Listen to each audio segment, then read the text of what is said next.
இதுல வேலுமணி போய் ஜாயின் பண்ணதுக்கு பின்னாடி தான் வேற ஒரு மிகப்பெரிய மனிதர் இருக்காரு, படித்தவர் இருக்காரு, அறிவாளி இருக்காரு. தமிழ்நாட்டுல திமுக மட்டும் ஒழிஞ்சா போறாது, அதிமுகவும் சேர்ந்து ஒழியணுங்கிற நல்ல எண்ணத்தோட அவர் பண்றாரு. சண்முகம் ரிவோல்ட் பண்றது ஒரு மேட்டரே கிடையாது. சண்முகத்தை பொறுத்த வரைக்கும் இருந்த ஒரு எம்பி பதவியை விட்டுட்டு வந்துட்டாரு. இப்ப அடுத்த 10 வருஷம் விஜய் தான் ஆயிப்போச்சு. சோ அதிமுக ஏதாவது பெருசா பண்ணாதான் உண்டு. அப்போ இவர் ஒரு வடச்சீட்டு வர்றதுக்கான பிளான் பண்றாரு. இதுல எந்த தப்பும் இல்ல.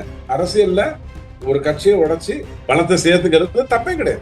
முதல்ல தமிழ்நாட்டுல நடந்த தேர்தலையே வெற்றி பெற்றவங்களுக்கு மெஜாரிட்டி பத்தாததுனால எதிர்கட்சியில இருந்து ஆட்களை சேர்த்து தான் தமிழகத்துல அரசாங்கமே நடந்தது 1954. இது ஒன்னும் பெரிய விஷயம் இல்லை. ஒரே ஒரு விஷயம் மட்டும் சொல்றேன், திமுக அடுத்த 10 வருஷம் எந்திரிக்கிறதுக்கு வாய்ப்பு இல்ல. எடப்பாடி கிட்ட ப்ரொடெஸ்ட் பண்றாங்க, நீயும் வா காலில் விழு விஜய் கிட்ட, நம்ம எல்லாரும் போய் காலில் விழுந்து எப்படியாவது நம்மளுடைய பதவியை காப்பாத்திப்போம், கட்சி காவு விட்டாலும் பரவாயில்ல, நீ என்னத்த பெருசா கேட்டுட்ட, நீ 10 தோல்வி பழனிசாமி தானே, வா நம்ம 11வது தோல்வியா ஸ்ட்ரைட்டா போய் விஜய் காலிலே விழுந்துருவோம், மேட்டர் முடிஞ்சுல, மோசமாயிடும். உயிரோட இருக்கிற வரைக்கும் தானே வெற்றி தோல்வி எல்லாம், செத்து போயிட்டா ஒரு மண்ணும் கிடையாது இல்ல. அதனால காலில் விழுந்துருவோங்கிறாங்க. அதான் அவர் ஒத்துக்காம இருக்க. 2 பேர்ல யார் தப்பானவங்களாக இருந்தாலும் அதிமுக உடைந்தால் அது நல்லது. ஏன்னா இன்னைக்கு தேதிக்கு தாவாக்காவை காப்பாத்துறதுக்காக இவங்க போனாங்கன்னா தப்பே கிடையாது. ஏன்னா திமுகவை மட்டும் நம்பி இருக்கக்கூடிய ஒரு நிலைமை தூய சக்தி விஜய்க்கு இருக்கக்கூடாது. அதிமுகவையும் நம்புகின்ற ஒரு எண்ணமாகத்தான் இருக்கணும். உலக தமிழ் சொந்தங்களுக்கு வணக்கம். அரசியல் மாற்றமே இளைஞர்களின் எதிர்காலம் என்கிற கொள்கையின் அடிப்படையில் பயணிக்கும் டிகோட் பாலிடிக்ஸ் சேனல் வளர்ச்சிக்கு நீங்கள் உதவணும்னு நினைச்சீங்கன்னா இந்த QR கோடை பயன்படுத்தி உதவலாம். நன்றி, வணக்கம். டிகோட் பாலிடிக்ஸ் நேயர்களுக்கு வணக்கம். இன்று நம்முடன் இணைகிறார் துக்ளக் வாசகர் குழுவை சேர்ந்த திரு ரவி TDS அவர்கள். வணக்கம் சார். வணக்கம் சார். விஜய் ஜெயிச்சதுக்கு அப்புறமே பாத்தீங்கன்னா அரசியல் களத்துல பல கட்சிகள் அணி மாறி இருக்கு. குறிப்பா பாத்தீங்கன்னா அதிமுக 2ஆகவே பிரிஞ்சிருக்கு. அதுல ஒரு அணி நாளைக்கு நடக்கக்கூடிய பெரும்பான்மையில எதிராக தான் வாக்களிக்க வேணும்னு சொல்லிட்டு EPS தரப்பு சொல்லுது. ஆனா CV சண்முகம், SP வேலுமணி தலைமையிலான அதிமுகல இருக்கிறவங்க பாத்தீங்கன்னா ஆதரவே கொடுத்திருக்காங்க. இன்னைக்கு விஜய் அவர்கள் அவங்களை சந்திச்சே நன்றியை தெரிவிச்சிருக்காரு. எதை நோக்கி அரசியல் களம் போயிட்டு இருக்கு, இதை எப்படி பாக்குறீங்க சார்? இது ஒரு விதத்துல திட்டமிட்டு தான் விஜய் சைட்ல இருந்து பண்ணிருக்காங்க. நாம கருணாநிதி ஐயா குடும்பம் தான் இருக்கிறதுல ரொம்ப டேஞ்சரஸ் தமிழ்நாட்டுக்குன்னு இவ்வளவு நாள் நினைச்சிட்டு இருந்தோம். ஆனா மார்டின் குடும்பம்ங்கிறது யாருங்கிறது இப்பதான் உங்களுக்கு புரிய ஆரம்பிக்குது.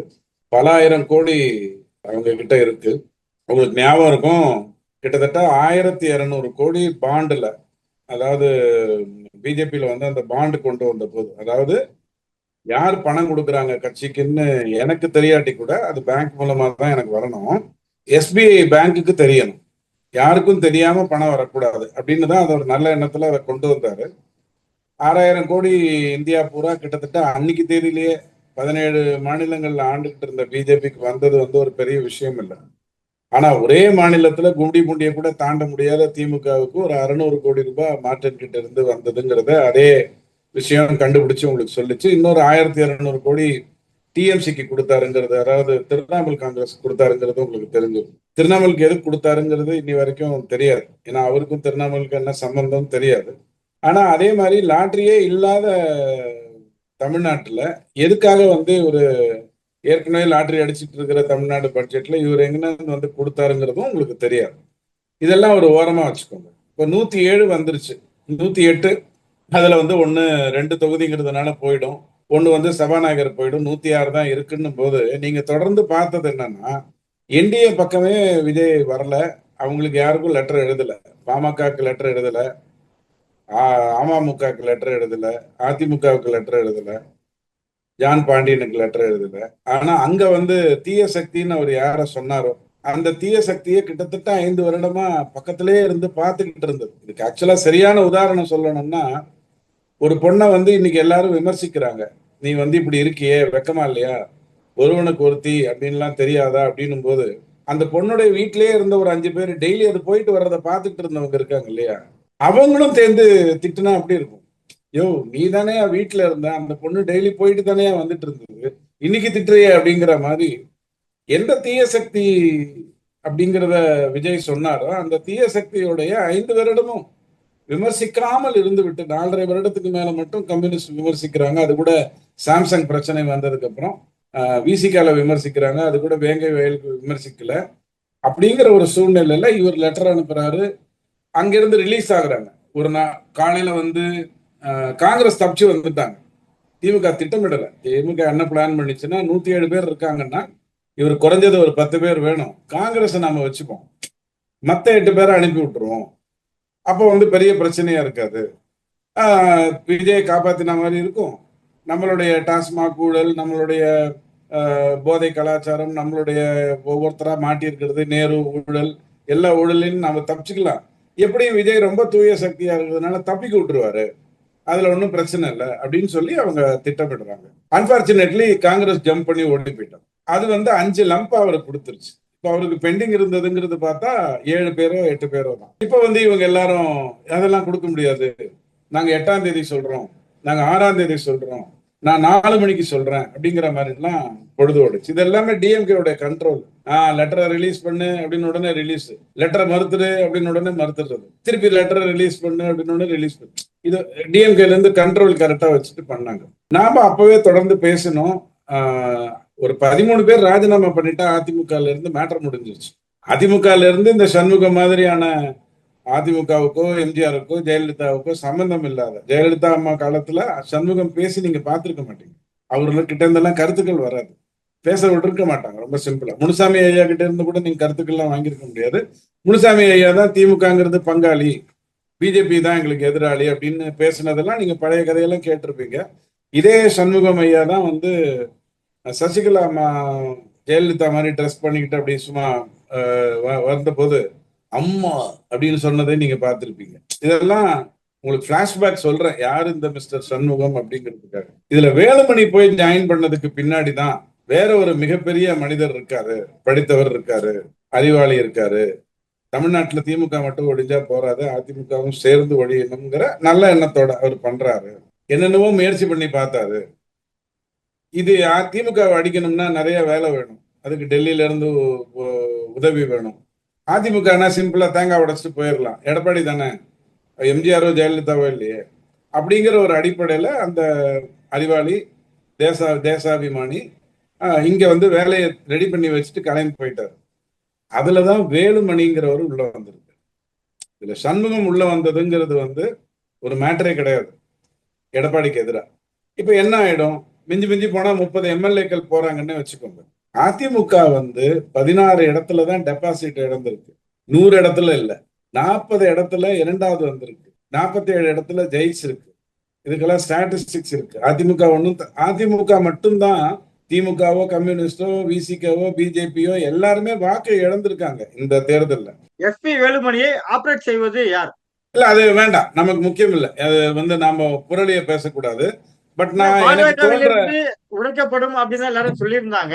ஆனா அந்த தரப்பு பார்த்தீங்கன்னா பாஜக டீம் வந்து நான் கூட்டணியே நாங்க இல்ல, பாஜக கூட்டணி அதிமுகவுல இல்ல அப்படின்னு இவங்க சொல்றாங்க.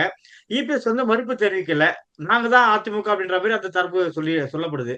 நான் தான் சொல்றேன்னு, வேலுமணி ஐயா வந்து பிஜேபியோட இணங்கி பணியாற்றுகின்றவர், அவர் அப்போஸ் பண்றாரு. அப்ப யார் சூத்திரதாரியா இருக்கணும், யாரோ ஒருத்தர் சூத்திரதாரியா இருக்கணும். அவரை பத்தி சில விஷயங்கள் நான் சொல்லிட்டேன். சண்முகம் ரிவோல்ட் பண்றது ஒரு மேட்டரே கிடையாது. சண்முகத்தை பொறுத்த வரைக்கும் இருந்த ஒரு எம்பி பதவியை விட்டுட்டு வந்துட்டாரு. இப்ப அடுத்த 10 வருஷம் விஜய் தான் ஆயிப்போச்சு. ஸோ அதிமுக ஏதாவது பெருசா பண்ணாதான் உண்டு, பிஜேபி காப்பாத்தினாதான் உண்டு. அண்ணாமலை மீண்டும் அரசியல்ல வந்து ஒரு மிகப்பெரிய சக்தியா மாறி நின்றாதான் உண்டு. ஏன்னா இவங்க எல்லாருமே ஒரே குட்டையில ஊர்ன மட்டை தான். விஜய், திமுக, ஏன் பெரிய எக்ஸ்டென்ட் அதிமுக, நாத்தாக்கா எல்லாமே ஒரே குட்டை தான். நீட்டு, E V Ramasamy and all those, E V Ramasamy ஐயா அண்ட் ஆல் தோஸ் திங்ஸ். அப்போ இவங்க எல்லாருக்கும் எதிராக நிக்க போறது அண்ணாமலை மட்டும்தான். வேலுமணி இத்தனைக்கும் அண்ணாமலையோட க்ளோஸ், பிஜேபியோடையும் க்ளோஸா இருந்தவர். அவர் ஏன் ரிவோல்ட் பண்றாருன்னு தெரியல. தாவேக்காக்கு எந்த வகையில் அவர் வந்து ஆதரவு தெரிவிப்பாரு? அவர் கேட்டாரா? விஜய் கேட்டாரா? நமக்கு வெக்கமா இல்ல? நாம தோத்தோம் ஜெயிச்சோங்க, அது வேற விஷயம். அதிமுக எல்லாம் நம்ம தோத்துட்டோம் அல்லது ஜெயிச்சிட்டோம், அது இப்ப முக்கியம் இல்லை. நம்ம என்ன அன்னாடங்காட்சியா? அடுத்த 5 வருடம் அரசியல் நம்ம பண்ணி 2029 வாக்குகள் வாங்க முடியாதா? தாவேக்கா கேட்டிருந்தாலும் பரவாயில்ல. தாவேக்கா கம்யூனிஸ்ட கேட்கிறாரு, கம்யூனிஸ்ட் ஆபீஸ்க்கு போறாரு, நேத்துக்கு அத்தனை இடத்துக்கு வந்திருக்காரு. பாமக வந்து பார்த்திருக்காரு, இத்தனை இடத்துக்கு பார்த்திருக்காரு. ஏன் அதிமுகவுக்கு வரல? அங்க சண்டை நடக்குது. இந்த பாட்சா படத்துல ரஜினி வந்து மாணிக்கமா நடிக்கும் போது அங்க சண்டை நடக்குதா, அப்ப இப்படி ஆட்டோ விடு அப்படின்னு. ஏன்னா அவருக்கு சண்டையே பிடிக்காதாமா. அவர் பெரிய பாட்சா இருந்தாலும் சண்டையே பிடிக்காதாமா. அந்த மாதிரி விஜய் வந்து அதிமுகல சண்டை நடக்குது, நாம இந்த பக்கம் போலாம். பெரிய கேடியா இருந்தாலும் ஸ்டாலின் ஐயா, அவருடைய பாஷையில தீய சக்தியா இருந்தாலும் ஸ்டாலின் ஐயாவை பார்க்கலாம். மிகப்பெரிய தீய சக்தியா இருந்தாலும் உதயநிதியை பார்க்கலாம். ஆனா இங்க சண்டை நடக்குது, இங்க போக கூடாதுன்னு அதிமுகவுக்கு மட்டும் போகாம இருந்தார். ஆனா இன்னைக்கு இந்த சந்திச்சிருக்காரு சார். நாடகம்லாம் இல்ல அதான் ரிபல தானே சந்திச்சிருக்காரு, எதிர்த்து வர்றவர் தானே சந்திச்சிருக்காரு. எடப்பாடியே சந்திக்கலையே. எடப்பாடி தானே கட்சியின் தலைவர். இவர் விரும்பினாலும் விரும்பாட்டியும் இவர் தானே கட்சியினுடைய தலைவர். விஜய் தானே தாவேகாக்கு தலைவர். அது மாதிரி ஸ்டாலின் ஐயாவை எதுக்கு போய் பார்த்தாரு? அவர் திமுக தலைவருங்கிறதுனால தானே பார்த்தாரு. பாமகலையும் அப்படிதான், சீமான்லையும் அப்படித்தானே. சோ எல்லாரையும் போய் பார்த்த அந்த கருணாமூர்த்தி விஜய் அவர்கள், தேவாலய விஜய் அவர்கள், ஊழியம் வாங்குகின்ற விஜய் அவர்கள் எடப்பாடியை மட்டும் ஏன் போய் பார்க்கலன்னா அதிமுக சண்டை நடக்குது, அந்த இடத்துல நாம இருக்கக்கூடாது. அப்போ இதெல்லாம் கால்குலேட்டட் விஷயம். உங்களுக்கு 107 கொடுத்துருக்கான். நீங்க வெறும் 10 வரைக்கும் வச்சுக்கிட்டு, அதுவும் கம்யூனிஸ்டையும் விசிகாவையும் ஐயுஎம்எல்ஏ மட்டும் வச்சுக்கிட்டு நீங்க ரிஸ்க் எடுத்தீங்கன்னா நாளைக்கு கேஸ் போடணும்னு வந்தா அவங்களால ஒன்றும் பண்ண முடியாது. உங்க டிவிஎஸ்சியை நம்பி ஒன்றும் மத்திய அரசு இல்லை. அது கையில இடி இருக்கு, சிபிஐ இருக்கு, நீதிமன்றம் இருக்கு. நீதிமன்றத்திட்ட போய் பிரச்சனையை சொல்ல போறேன். இப்ப நாளைக்கே நேருவோட கேஸ் வருதுன்னு வச்சுக்கோங்க. நேருக்கு வந்து இவ்வளவு நாளா வந்து ஸ்டாலின் ஐயா நேத்திக்கு தூய சக்தியோட கட்டி பிடிச்ச தீய சக்தி எந்த ஒரு எஃப்ஐஆரும் போடாம இருந்தார். பட் ஆனா நாளைக்கு விஜய் போட வேண்டி வரும் இல்ல, நீதிமன்றம் சொல்லும் இல்ல ஆட்டோமேட்டிக்கா. அப்போ இவர் சொல்லாம இருந்தா தப்ப தெரிஞ்சிடும் இல்ல. இந்த கூட்டெல்லாம் இருக்கு இல்லையா, இவர் சபரீசனுடைய பி டீமா, அமெரிக்கா சோரஸோடைய பி டீமா, ராகுலுடைய பி டீமா, பிஜேபியோட பி டீமானே நமக்கு தெரியல. ஆனால் கண்டிப்பா அவர்கிட்ட கூட இருக்கிற ஆட்கள்லாம் பார்க்கும்போது நல்ல தேவாலயம், நல்ல ஒரு அற்புதமான ஊழியம் எல்லாம் புரியுது. அப்போ இவர் வந்து ஒரு உடைச்சிட்டு வர்றதுக்கான பிளான் பண்றாரு. இதுல எந்த தப்பும் இல்லை. அரசியல்ல ஒரு கட்சியை உடைச்சு பலத்தை சேர்த்துக்கிறது தப்பே கிடையாது. முதல்ல தமிழ்நாட்டில் நடந்த தேர்தலையே வெற்றி பெற்றவங்களுக்கு மெஜாரிட்டி பத்தாததுனால எதிர்கட்சியில இருந்த ஆட்களை சேர்த்து தான் தமிழகத்துல அரசாங்கமே நடந்தது 1954. சோ இது ஒன்றும் பெரிய விஷயம் இல்லை. ஆனால் அதை இப்படி கொச்சையா பண்ணியிருக்காங்க. என்னவோ அதிமுகங்கிறது குப்பை தொட்டி மாதிரியும், அதாவது மக்கும் குப்பை மாதிரியும், தீய சக்தி எல்லாம் மக்கா குப்பை மாதிரியும், இதுக்கு லெட்டர் அனுப்பிச்சு கேட்கறதும், இதுக்கு வந்து கண்டுக்காமே இருக்கிறதும், இதெல்லாம் முட்டாள்தனம். எப்ப நீ கீழே இறங்கிட்டியோ, உனக்கு 107 தானே கொடுத்துருக்கான் ஆண்டவன். எப்ப நீ அந்த 18க்கு கீழே இறங்கிட்டியோ அப்ப ஆட்டோமேட்டிக்கா எல்லா நீட்டையும் கேட்டு இருந்திருக்கும். இதுல எந்த தப்பும் இல்லை. ஆனா அண்ணன் சூஸ் பண்றாரு. கொள்கை எதிரி எல்லாம் விட்டுறப்பா, நம்ம அரசியல் எதிரி காலில் விழுந்துருவோம் அப்படிங்கிறாரு. இது என்ன கணக்குன்னு எனக்கு புரியல. அரசியல் எதிரி காலில் தான் விழக்கூடாது, கொள்கை எதிரியை நீங்க கண்டுக்காம விட்டுறலாம். இப்போ உதாரணத்துக்கு உயிரை கொல்லக்கூடாதுங்கிறது உங்களுடைய கொள்கையா இருந்து உயிரை வெட்டி தின்னலாம்ங்கிறது என்னுடைய கொள்கையா இருந்ததுன்னு வச்சுக்கோங்க. நானும் நீங்களும் பேசிக்கணுங்கிற அவசியமே கிடையாது. ஆனா நீங்க அரசியல் எதிரி எனக்கு அங்க போய் காலில் விடுறாரு. சோ எல்லா தமாஷையும் நம்ம பார்த்தாச்சு. ஒரே ஒரு விஷயம் மட்டும் சொல்றேன், திமுக அடுத்த 10 வருஷம் எந்திரிக்கிறதுக்கு வாய்ப்பு இல்லை. அதிமுகவை பொறுத்த வரைக்கும் இந்த மாதிரியான மக்கும் குப்பைகள் எல்லாம் வெளில போனா, அது யாராக இருந்தாலும், மக்கும் குப்பையாக எடப்பாடி இருந்தாலும் நல்லது, மக்கும் குப்பையாக சண்முகம் இருந்தாலும் நமக்கு நல்லது. அந்த கட்சி மீண்டும் அந்த கொள்கையின் அடிப்படையில், அதாவது திமுக ஒரு தீய சக்தி அப்படிங்கிற அடிப்படையில பண்ணக்கூடியதாக இருந்தால் நல்லது. அதுல திமுகவோட சேரணும்னு எடப்பாடி நினைச்சாரு, அதனாலதான் நாங்க வெளில வர்றோம்னு சண்முகம் சொல்றது சிரிப்பா இருக்கு. ஏன்னா முனுசாமி ஐயா ஏற்கனவே திமுகவை பங்காளிகள்னு கூப்பிட்டவர் தான். திமுக அன்னைக்கு அவர் ஏதாவது வேற ஏதாவது மாற்றி சொன்னாரா? எங்களுக்கு எல்லாம் ஞாபகம் வருதியா? தலையில அடிச்சா கஜினி மாதிரி 15 நிமிஷத்துக்கு தான் ஞாபகம் இருக்குமா? 150 வருஷம் ஞாபகம் இருக்கும் அரசியல் வரலாறு. சோ அதுக்காகத்தான் இந்த பண்ணோம் அப்படின்னு சொல்றதெல்லாம் தமாஷா இருக்கு. வேலுமணி அண்ட் சண்முகம் காம்பினேஷன் எனக்கு புரியல. பட் அதிமுகவை பொறுத்த வரைக்கும் அவங்க எவ்வளவு ஒழுக்கமானவங்கன்னா, ஜெயலலிதா அம்மா இறந்துட்டாங்க, ஓபிஎஸ் முதலமைச்சர் ஆக்கணும்னு யாரோ நினைக்கிறாங்க, ஓபிஎஸ் ஆகிறாரு, இவங்க அமைதியா இருக்காங்க. சசிகலா வந்தாதான் நல்லதுன்னு சொல்றாங்க, அப்படியா கட்சியை காப்பாற்ற சசிகலா வந்தா நல்லதுன்னு அமைதியா இருக்காங்க. கூவத்தூருக்கு அழைத்துக் கொள்ளப்படுறாங்க, அங்க வந்து நாங்க ஜெயிலுக்கு போறேன், நீங்க யாரையாவது தேர்ந்தெடுங்கன்னு அந்த தியாகி தமிழ் தாய் சசிகலா அம்மா சொல்றாங்க. 3 பேர்ல ஒருத்தரை தேர்ந்தெடுக்கிறாங்க. அதிமுக அப்படித்தான் செயல்படும். சண்டை போடும், விவாதம் பண்ணும், எல்லாம் பண்ணும். ஆனால் கட்சின்னு வரும்போது அது காப்பாற்றப்படணுங்கிற ஒரு எண்ணம் வரணும். இவங்க தாவேக்கா காலில் போய் விடணும்னு நினைச்சா விழட்டும், அதுல எந்த தப்பும் இல்லை. அடுத்த 10 வருஷம் எப்படி எதிர்காலத்துல விஜய் நம்பிக்கை அதிமுக அவங்களுக்கு முற்றிலும் தமிழ்நாட்டுல ஒரு தேய்ந்து போற ஒரு கட்சியா மாறதுக்கான வாய்ப்பு இருக்கா சார்? கண்டிப்பா இருக்கு. ஏன்னா திமுக கிட்ட இருக்கக்கூடிய பணபலம் அதிமுக கிட்ட கிடையாது. எம்ஜிஆர் வந்து எல்லாருக்கும் கொடுத்துட்டு செத்து போனார். தன் பையனுக்கு மட்டும் இல்ல, கருணாநிதி மாதிரி தன் பசங்களுக்கு மட்டும் இல்ல. ஜெயலலிதா அதே மாதிரிதான். அவங்க ஒரு செய்திக்கு மேல சொத்து கணக்கெல்லாம் பார்த்தே இருக்க மாட்டாங்க. அதெல்லாம் யார்கிட்ட போயிருக்குங்கிறது எல்லாருக்கும் தெரிஞ்ச விஷயம்தான். இருந்த ஒன்னே ஒண்ணு அந்த போயஸ் கார்டன் வீடு, அதுவும் கோர்ட் வந்து குடுன்னு சொன்னாலும் தீபாவுடைய தம்பியை நல்லா பிடிக்க வச்சு மேட்டர் முடிச்சுட்டாங்க. சோ அதிமுக கிட்ட பணம்ங்கிறது வந்து திமுக அளவுக்கு இல்ல. அதிமுக கிட்ட கொள்ளடிச்ச பணம் எல்லாம் இருக்கத்தான் செய்யும். எல்லா கட்சிக்கிட்டையும் கொள்ளடிச்ச பணம் இருக்கத்தான் செய்யும். திமுக அளவுக்கு இல்ல. அப்ப எதை வைத்து அவர் காப்பாத்திப்பாரு? நேர்மையா பாக்குறாரு. எதுக்கு நாம சப்போர்ட் பண்ணணும்? இப்ப ஒரு 7 பேர் இன்னும் பதவி ஏற்கல. நல்லா புரிஞ்சுக்கோங்க. 7 பேர் இன்னும் பதவி ஏற்கல. அப்பனா என்ன அர்த்தம்? நாளைக்கு நம்பிக்கை வாக்கெடுப்பு வந்தா என்ன ஆகும்? 234 -7 தானே. 227க்கு தானே வாக்கெடுப்பு நடக்கும். 113 தானே. 113 தான் அவர்கிட்ட 120ஆவே இருக்க. 7 பேரை வாக்கு எடுக்கல. சோ இவங்க எதுக்காக எடுக்கலன்னா எடப்பாடி கிட்ட ப்ரொடெஸ்ட் பண்றாங்க. நீயும் வா காலில் விழு விஜய் கிட்ட, நாம எல்லாரும் போய் காலில் விழுந்து எப்படியாவது நம்மளுடைய பதவியை காப்பாத்திப்போம். கட்சி காவு விட்டாலும் பரவாயில்ல, நீ என்னத்தை பெருசா கேட்டுட்ட, நீ 10 தோல்வி பழனிசாமி தானே, வா நம்ம 11வது தோல்வியா ஸ்ட்ரைட்டா போய் விஜய் காலிலே விழுந்துருவோம். மேட்டர் முடிஞ்சுல, மோட்சமாயிடும்.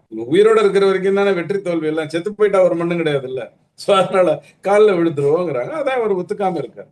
2 பேர்ல யார் தப்பானவங்களாக இருந்தாலும் அதிமுக உடைந்தால் அது நல்லது. ஏன்னா அதிமுக திரும்பி எந்திரிக்கும் போது மிகப்பெரிய அளவுல தான் எந்திரிக்கும். ஏன்னா அந்த கட்சிக்குன்னு ஒரு வைப்ரேஷன் உண்டு, அந்த கட்சிக்குன்னு ஒரு சக்தி உண்டு. ஸோ கண்டிப்பா பெரிய அளவுல எந்திரிக்கும். ஆனால் நான் ஃபோக்கஸ் பண்றதெல்லாம் இந்த டிராமாலாம் நடந்துட்டு போட்டேன், எதையோ பண்ணி தொலைங்க. இந்த சர்க்கஸ்க்கு போனீங்கன்னா பயங்கரமா இங்கேயும் அங்கேயும் தாவி ஒரு பெரிய வீரத்தை காட்டுகின்றவங்க இருப்பாங்க. அவங்களுக்கு ஒரு பிரேக் கொடுக்கறதுக்காக ஜோக்கர்ஸ் வருவாங்க. கீழே வந்து ஜோக்கர்ஸ் வந்து அவங்க விளையாடிட்டு பண்ணிக்கிட்டு அதெல்லாம் பண்ணுவாங்க. அந்த மாதிரியான ஒரு விஷயமா தான் நான் அதை எடுத்துக்கிறேன். இந்த சேஞ்ச் ஓவரை மேலே ஆடுகின்ற சர்க்கஸும் கீழே விளையாடக்கூடிய சர்க்கஸுக்கும் நடுவில் ஒரு ஜோக்கர் பிரேக் வரும் இல்ல, அதுவா தான் நான் இருப்பேன். ஸோ நாளைக்கு வந்து சண்முகம் போய் எல்லாரும் வாங்க காலில் விடலாம் விஜய் கிட்டன்னு சொல்லுவாரு. விஜய் லெட்டர் கொடுத்துருக்க மாட்டாரு, கேட்க மாட்டாரு, ஆதரவு கேட்க மாட்டாரு, சந்தில தான் பேசுவார். இந்த இப்போ வெப்பாட்டி கிட்ட பழகின பின்னாடி சைட்ல வந்து பேசுவாங்க இல்லையா, அப்படித்தான் அதிமுகவோட பேசுவாரு. ஆனா அவர் காலில் எல்லாரும் போய் விடணும். அதே வந்து திமுகங்கிற தீய சக்திக்கு முன்னாடி போய் ஐயா ஐயான்னு கும்பிடுவாரு, பெருசா கட்டி பிடிச்சிப்பாரு. இது அதிமுகவை கீப்பை ட்ரீட் பண்ற மாதிரி, கீப் ரைட் அப்படிங்கிற மாதிரி ட்ரீட் பண்ணுவாரு. இதை இவங்க பொறுத்துக்கிட்டு போய் அவங்க அவர் காலில் விழணும். விழுந்துட்டு போட்டோம். எஸ்பி வேலுமணி தரப்பு தாவேக்காவை ஆதரிக்கிறது காரணமே அமைச்சரவையில இடம்பெறணும். ஒரு அமைச்சர் பதவிக்காக போய் தாவேக்கா கிட்ட போய் மண்டிடுறீங்களே அப்படின்னு சொல்லிட்டு இது அசிங்கமா இல்லைன்னு சொல்லிட்டு இபிஎஸ் தரப்பு ஒரு குற்றச்சாட்டை முன்வைக்கிறாங்க. போன உடனே ஒரு ஆதரவு தெரிவிச்ச உடனே இவங்களுக்கு அமைச்சரவையில இடம் கிடைக்க வாய்ப்பு இருக்கா சார்? அதுவும் விஜய் அவர்கள் இவங்களுக்கு அமைச்சரவை விட்டு கொடுப்பாரா? இல்ல கண்டிப்பா இருக்கு. அதாவது வந்து நான் கொச்சப்படுத்துறேன்னு நினைக்காதீங்க. பொதுவா இந்த பெண் பித்தர்கள் இருக்காங்க இல்லையா, அவங்க ஒவ்வொரு பெண் கிட்ட ஒரு மாதிரி டீலிங் வச்சுப்பாங்க. சில பேருக்கு 500 ரூபாய் கொடுத்தா போறோம், சில பேருக்கு வீடு வாங்கி கொடுக்கணும், சில பேருக்கு தாலி கட்டணும், இல்லைன்னா மோதிரம் மாத்தணும். அப்போ அதே மாதிரிதான் ஒரு அரசியல் கட்சி இன்னொரு அரசியல் கட்சியை சேர்த்துக்கும் போது நியாயமா நடக்கிற விஷயம்தான். அவங்கள வந்து மந்திரி சபை கொடுக்கலாம், அல்லது இல்லைன்னா பெரிய அமௌண்ட்டா பெட்டி ஒரு 100 கோடி அல்லது 50 கோடி அப்படிங்கிற மாதிரி கொடுத்துட்டு நீங்க வந்து இருங்க அப்புறம் பார்த்துக்கலாம் அப்படின்னு சொல்லலாம். அல்லது நீங்க வந்து எங்களுடைய நேர்மையை, என்னுடைய அரசியலை, என்னுடைய அறிவை பாராட்டி நீங்க வந்து எனக்கு ஆதரவு கொடுக்குறீங்க அப்படிங்கிற மாதிரி கதை விடலாம். இது இயல்பான ஒரு விஷயம். போறவனுக்கு எதுக்காக அரிச்சதுன்னு யாருக்கு தெரியும்? அமைச்சர் பதவிக்காகவா? அப்ப அவர் ஏபிஎஸ் என்ன கேட்கிறாரு, உன்னுடைய தொகுதியில உன்னால ஜெயிக்க முடியல. 47 தொகுதியில ஜெயிச்சிருக்கோம், உன் தொகுதியில ஜெயிக்க முடியல. எதனால ஜெயிக்க முடியல? பிஜேபியும் அதிமுகவும் 20+18 38% வாக்குகளை வாங்கியிருக்கு. கொங்கு மண்டலம்ங்கிறது எப்போதுமே அதிமுகவின் கோட்டை, பிஜேபியின் கோட்டை. அதிமுகவும் பிஜேபி சேர்ந்து இருக்கு. அண்ணாமலைக்கு ஒரு வருத்தம் இருக்கு, அண்ணாமலை ரசிகர்களுக்கு ஒரு வருத்தம் இருக்கு. அந்த ரசிகர்கள்ன்ற வார்த்தையை நான் பயன்படுத்துறேன். ஏன்னா அண்ணாமலை ஆதரவாளர்கள்ங்கிறது வேற. அவங்க வந்து உண்மையிலேயே ஒரு அரசியல் நோக்கம் உள்ள தேசாபிமானிகள். ரசிகர்கள்னு இருக்காங்க இல்லையா, அவங்க எல்லாம் டபக்குன்னு டிவிகேக்கு ஓட்டு போட்டாங்க, வேலுமணி தோத்து போயிட்டு. அப்ப இது கால்குலேட் பண்ண முடியலையா? செந்தில் பாலாஜி எப்படி சார் கோயம்புத்தூர்ல ஜெயிக்கிறாரு? அப்புறம் நீங்க எதுக்கு சார் அங்க இருக்கீங்க? எதுக்காக? தோல்வின்னா எல்லாரும் சேர்ந்து தானே சார் தோல்வி. எடப்பாடிங்கிறவர் என்ன எம்ஜிஆரா 4 இடத்துக்கு வந்தா ஓட்டு போடுறதுக்கு? ஸ்டாலின் ஐயா தோக்கல. ஸ்டாலின் ஐயா எவ்வளவு அழகா தன்னை மாத்தி கொண்டு 19 வயது இளைஞன் மாதிரி வந்தார். நேர்மையா நேர்மையா நான் வாழ்த்துக்களா தான் சொல்றேன். வந்தாரா இல்லையா? அவர் இன்னும் வயசானவரா நொந்து போய் இருக்கிறவரா தோற்றம் அளிக்கலையே. போய் தோத்து போயிட்டார்ல. அப்போ அதே மாதிரி நீங்க இங்க தோத்து போயிட்டீங்க. அப்போ உங்களுக்கு என்ன நிலைப்பாடு இருக்கு? நீங்க என்ன பண்ணிட்டு இருந்தீங்க இத்தனை நாளா? கேட்க மாட்டாங்களா? தோத்ததுக்கு எடப்பாடி தான் காரணம்னா என்ன? நான் திரும்பவும் ஒண்ணு சொல்றேன் சார். அதிமுகல எடப்பாடி தப்பா வேலுமணி தப்பான்னு எனக்கு தெரியாது. அதிமுகக்குள்ள இருக்கிறவங்களுக்கு தான் தெரியும். நான் வெளியில இருந்து பாக்குறவன். நான் அதிமுகவை ரொம்ப வருடம் ரசிச்சிருக்கேன். ஏன்னா அதிமுகவை ரசிக்கிறதுக்கு மெயின் காரணம் திமுக தீய சக்தின்னு சொன்னது. எனக்கு திமுக பிடிக்காது. திமுகவை தீய சக்தின்னு ஹேண்டில் பண்றதுனால அதிமுகவை பிடிக்கும். இப்படித்தான் கதை. இன்னைக்கு வந்து பிஜேபி நல்லா வளர்ந்துகிட்டு வர்றதுங்கிறது 91ல இருந்து நாம பிஜேபியில இருக்கோங்கிறது வேற கதை. கேள்வி என்னன்னா, நீ தோத்துருக்க. அமைச்சரவை பதவிக்காக அவர் காலில் போய் விழறையே, அவர் உனக்கு கடிதம் கூட கொடுக்கல, உன்னை முறையாக அழைக்கவில்லை. இப்ப நேத்துக்கே சட்டசபையில பார்த்திருப்பீங்க, பிரேமலதா அம்மா வந்த உடனே எந்திரிச்சு நிக்கிறாரு. செங்கோட்டையன் ஐயா வந்த போது எந்திரிச்சு நிக்கிறாரு. நீங்க உட்கார்ந்துட்டீங்கன்னா எல்லாருக்கும் ஒரு வணக்கம் கொடுக்கலாம். அது நார்மலான விஷயம் தானே. யாருக்காவது கொடுத்தாரா? இல்ல. அமைதியா உட்கார்ந்து இருந்தார். அதான் அவருடைய போக்குன்னு விட்டுடலாம். விஜய் இப்படிதாங்க. எங்கெல்லாம் உங்களுக்கு தப்புன்னு தெரியுதோ அதெல்லாம் சமாளிக்கிறதுக்கு விஜய் அப்படித்தாங்கன்ட்டு போயிட்டே இருங்க. வேற விஷயம். உங்களை மதித்து ஒரு கடிதம் கூட கொடுக்கல. போற வரவனுக்கெல்லாம் லெட்டர் கொடுத்திருக்காரு. அப்போ தன்னுடைய ஆட்சியை காப்பாற்றிக் கொள்ள வேண்டும்ங்கிற ஒரு எண்ணம் வரும் பொழுது அவருக்கு திமுக மட்டும்தான் எதிரி, அதிமுகங்கிறது வந்து சகதிங்கிற மாதிரி தெரியுது. அந்த எண்ணமாவது உனக்கு வேண்டாமா? ஏற்கனவே சொல்லிட்டாருல்ல சார். இல்ல, ஏற்கனவே அவர் பிரச்சாரத்துக்கு முன்னாடி தேர்தலுக்கு முன்னாடி சொல்லிட்டாரு. அது டெலிட்டட் கட்சி, அதை பத்தி நம்ம பேசுறதுக்கு தேவையில்லை.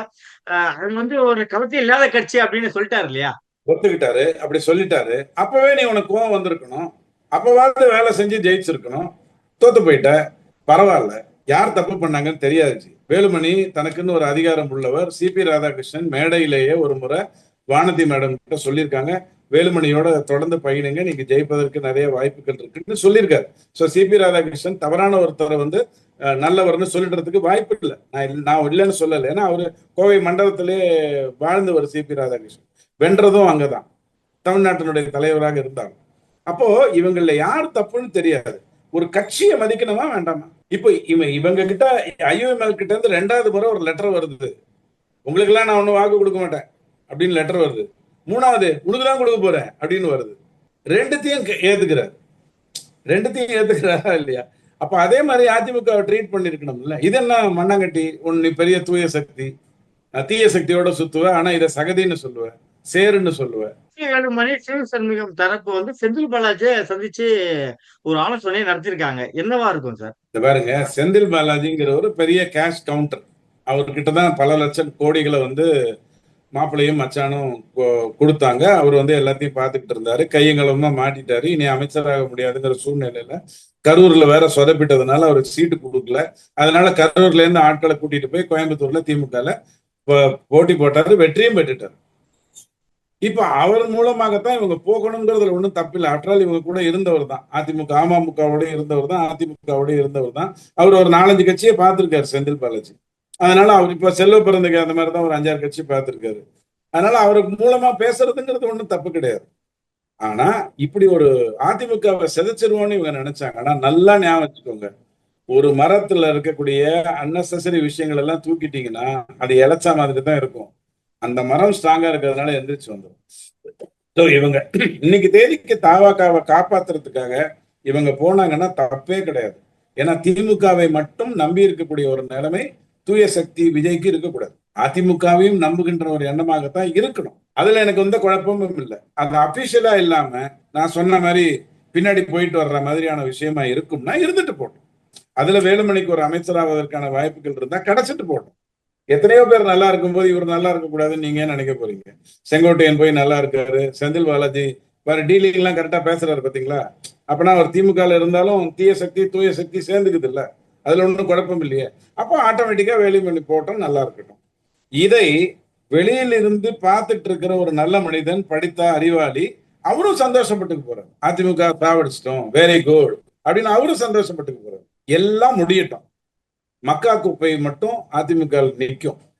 அதிமுக எப்படியா இருந்தாலும் அடுத்த தேர்தலையும் நல்ல ஒரு பொசிஷனுக்கு வரும். அதுல எந்த மாற்று கருத்தும் கிடையாது. அது பிஜேபி ஃபர்தரா சொதப்பினும். பிஜேபி மட்டும் கும்முன்னு எந்திரிச்சுதுன்னு வச்சுக்கோங்க. அப்படி அண்ணாமலை கூட்டு வந்து சும்மா ரேஞ்சில எந்திரிச்சதுன்னா யாருமே முக்கியம் இல்லை, எல்லாம் ஒரே சைடு தான். செம்மறி ஆடு என்ன, எந்த ஆடு என்ன, எல்லா ஆடும் ஒரே ஆடு தானே. மேய்ப்பவர் ஒருத்தர் தான். இன்னைக்கு தேதிக்கு தூய சக்தி விஜய் தான் மேய்ப்பர், நல்ல மேய்ப்பர்.